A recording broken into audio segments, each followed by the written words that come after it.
Alright, since you guys asked, I'm going to take you through my DVD collection. Those are books, they don't count. DVDs are down here. Don't actually have these in any particular order. I should probably do that one of these days. But I'll take you through them anyway.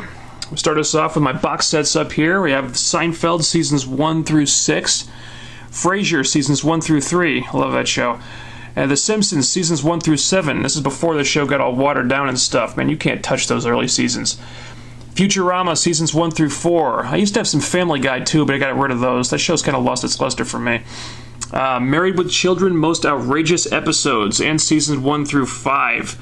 Glee season 1 volume 1. That's right, I'm a Gleek. Deal with it. The 4400 season 1. Not sure why I still have that one. Alfred Hitchcock Presents season 1. Never actually watched that one. I should probably do that one of these days. The Alien Quadrilogy. Really wish it hadn't come with this one, but oh well. The Sci-Fi Channel Dune miniseries. Here we have DC Animated Universe stuff. Batman the Animated Series. We got Superman, Batman Beyond, Justice League. Battlestar Galactica, one of my favorite shows of all time. Hang all you people who didn't like the finale. And then we have the 2 TV movies. We got Razor and The Plan. Carnival season 1 and 2. Absolutely brilliant series. If you'd never seen it, you should definitely check that out. Firefly the complete series. Serenity. Taken the miniseries. The Tick season 1. Gargoyles season 1. Here we have Batman stuff. We got the Adam West Batman movie right here, which is hilarious. I love that movie. The Tim Burton Batman movies, the Christopher Nolan Batman movies, and also Batman Gotham Knight. That's the anime anthology thing that they did for it. Here we have Hulk, the first one. I kind of like that movie. Iron Man, X-Men 1 and 2. Here's Spider-Man 1 and 2. Got these before I developed my visceral hatred for those movies. Here we have the Matrix trilogy and the Animatrix as well. The Star Wars trilogy, the real one, not those bullshit prequels. Here we have Star Wars Clone Wars. Yeah, I know the movie was kind of an embarrassment, but the series itself is actually not bad. Fight Club, Blade Runner, Gojira, that's the original Godzilla movie. Sunshine, Tron, Moon, 30th anniversary of Close Encounters, I, Robot, Constantine, Sin City, Mirror Mask, Reign of Fire, Stargate, Dark City, Planet of the Apes, Sleepy Hollow, Pirates of the Caribbean, Curse of the Black Pearl. The first one, not the sequels where they got all way too impressed with themselves.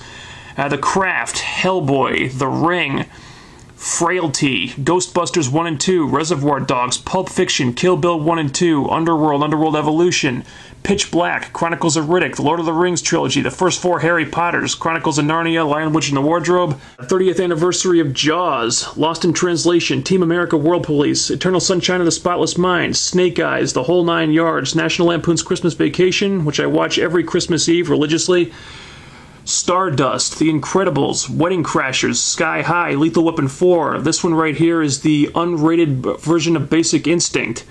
Office Space, My Super Ex-Girlfriend, American Psycho, Daredevil. Don't look at me like that. I kind of like that movie. I don't know why. Down with Love, Old School, the unrated version. Death to Smoochie, funniest movie ever. The Big Hit, Dogma, Detroit Rock City, The Bachelor. Here we have some film noir stuff. Here are some wrestling DVDs. Not all of them, of course. I keep these here because these are the ones I have autographed. Here is my favorite right here. Knocked Out. Autographed by Taylor Wilde and Sarita, which I think is really cool. And these right here, autographed by Jeff Jarrett.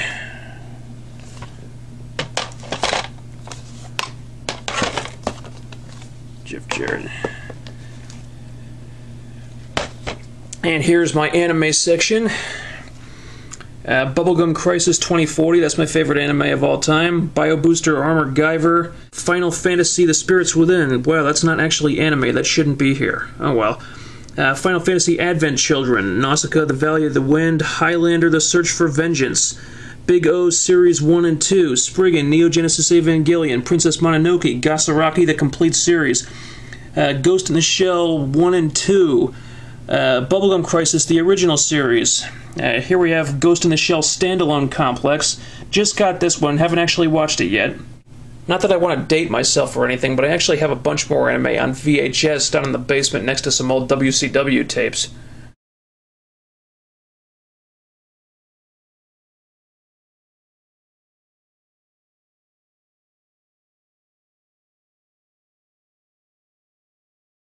I'm going to give you the same answer I gave when we talked about this on QCW Radio. Shrek.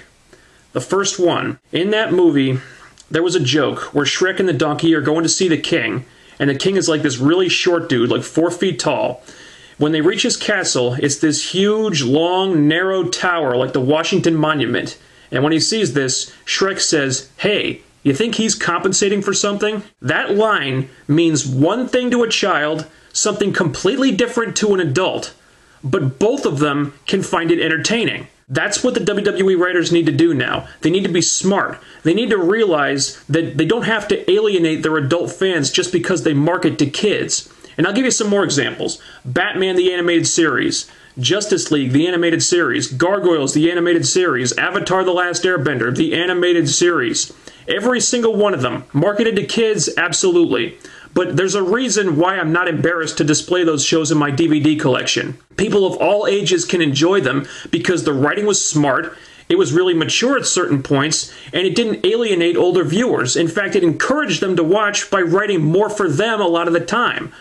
I think it was actually Bruce Timm's marketing strategy with the original Batman cartoon. He figured kids are going to watch just because it's Batman, so let's write for adults, that way we get both audiences. And it worked great. Hell, I'm in my late 20s, and to this day, I freaking love that cartoon. WWE, they can get kids and adults. All they have to do is be smart about it. Market to kids, write for adults. And you don't need lots of swearing and blood and over-the-top violence to bring in adult fans. All you have to do is treat them like they've got a brain. But when you put Hornswoggle out there, when you have DX crawl under the wrestling ring and fall into some kind of magical fantasy world where the justice system has been taken over by midgets, a little kid might like that. But if you're over the age of 10, you probably think it's stupid as hell. Same thing with John Cena and his poopy jokes. Kids might laugh at it, but adults outgrew that kind of crap years ago. What is there for adults to like with writing like that? There's nothing. So here's my advice to the WWE writers. You want kids and adults to tune into your product? Then watch this show and take notes.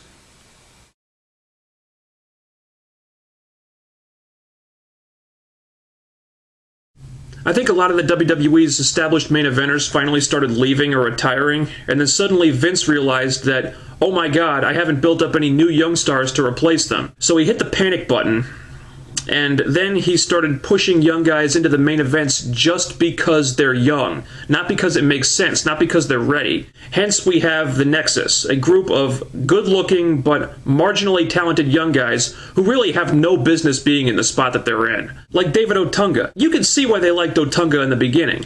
He's got a good character, he plays it well, but the second he gets in the ring, he becomes exposed as being horribly untalented as a worker. And if you look at the way he's booked now, I think they have really soured on him because his push has slipped big time.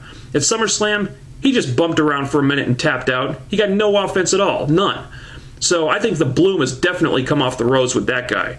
Michael Tarver, he's awful. Absolutely awful. He'll probably be the first one to get future endeavored, and he really should be. Some of them show potential in the ring, like Heath Slater, Justin Gabriel, but Slater needs a charisma transplant. Gabriel sucks on the mic, and I actually think he's becoming exposed himself as being kind of unseasoned in the ring, as evidenced by the fact that he's going to the well with the 450 splash more and more as time goes on. Even Wade Barrett isn't really as good as they make him out to be. I mean, he's good on the mic, yeah, but in the ring, he's not where he needs to be if they want him to be a main eventer. Not at all. Hell, if I had to pick one guy out of that group that I think could succeed in WWE if they pushed him right now, it would probably be Skip Sheffield. I think Barrett will get there eventually, but he's got some work to do in the ring before that happens. Until then, he belongs in the mid-card. But as a group, you're a victim of the WWE marketing machine if you think Nexus is anywhere near as good as they say they are.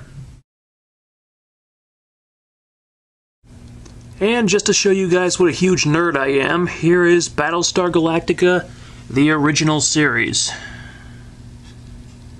Don't judge me.